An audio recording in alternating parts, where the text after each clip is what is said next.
ಬೈಂದೂರು ಕ್ಷೇತ್ರದ ಶಾಸಕರು ವೈದ್ಯಕೀಯ ಚಿಕಿತ್ಸೆಗಾಗಿ 3,66,861 ಲಕ್ಷ ರೂಪಾಯಿ ಬಿಲ್ ಮಾಡಿ ಪಡೆದುಕೊಂಡಿದ್ದಾರೆ ಎನ್ನುವ ಸುದ್ದಿ ಮಾಧ್ಯಮಗಳಿಂದ ತಿಳಿಯಿತು. ಇದು ಕೋವಿಡ್ ವೈದ್ಯಕೀಯ ಚಿಕಿತ್ಸೆಗೆ ಪಡೆದಿರುವ ಹಣವಾದರೆ ಕೂಡಲೇ ತನಿಖೆ ನಡೆಸಬೇಕು ಅಂತ ಮಾಜಿ ಶಾಸಕ ಗೋಪಾಲ ಪೂಜಾರಿ ಹೇಳಿದ್ದಾರೆ. ರಾಜ್ಯ ಮಟ್ಟದ ಸುದ್ದಿ ಮಾಧ್ಯಮದಲ್ಲಿ ಬಂದಂತಹ ಸುದ್ದಿಗೆ ಹೆಮ್ಮಾಡಿ ಸಮೀಪದ ಕಟ್ಬೆಲ್ತೂರಿನಲ್ಲಿ ಪ್ರತಿಕ್ರಿಯೆ ಕೊಟ್ಟರು.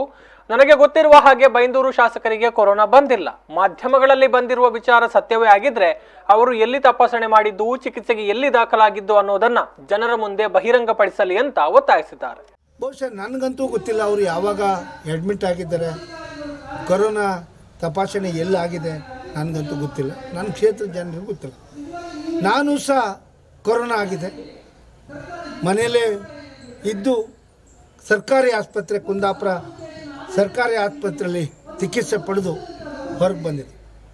ಬಹುಶಃ ನಾನು ಇದ್ರ ಬಗ್ಗೆ ಬೇರೆ ಏನು ಹೇಳಿಕ್ಕೆ ಹೋಗೋದಿಲ್ಲ. ನೀವು ಅದಕ್ಕೆ ಹೇಳಿಕೆ ಕೊಡಬೇಕಾಗುತ್ತೆ ಜನರಿಗೆ. ನೀವು ಕೊರೋನಾ ಯಾವ ಆಸ್ಪತ್ರೆಯಲ್ಲಿ ಅಡ್ಮಿಟ್ ಆಗಿದ್ರಿ, ಎಲ್ಲಿ ನೀವು ಬಿಲ್ ಮಾಡಿದ್ರಿ.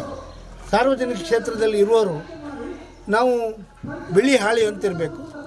ನೀವು ಅದನ್ನು ಮುಂದಿನ ದಿನ ಹೇಳಬೇಕಂತ ಇದೆ. ನಾನು ಸಹ ಆರೋಗ್ಯ ಸರಿ ಕೋವಿಡ್ ಇದ್ದಾಗ ನಾನು ಸಹ ಸರ್ಕಾರಿ ಕುಂದಾಪುರ ಸರ್ಕಾರಿ ಆಸ್ಪತ್ರೆಯಲ್ಲಿ ಚಿಕಿತ್ಸೆ ಪಡೆದ್ದೇನೆ. ಇದನ್ನು ಸಾರ್ವಜನಿಕ ಕ್ಷೇತ್ರದಲ್ಲಿ ತಾವು ಹೇಳಬೇಕಾಗುತ್ತೆ.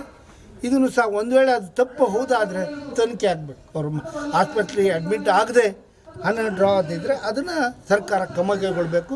ಅದನ್ನು ಹಣ ಪುನಃ ಕಳಿಸ್ಕೊಳ್ಬೇಕನ್ನೋ ಒತ್ತಾಯವನ್ನು ಮಾಡಲಿಕ್ಕೆ ಇಚ್ಛೆಪಡ್ತೀನಿ.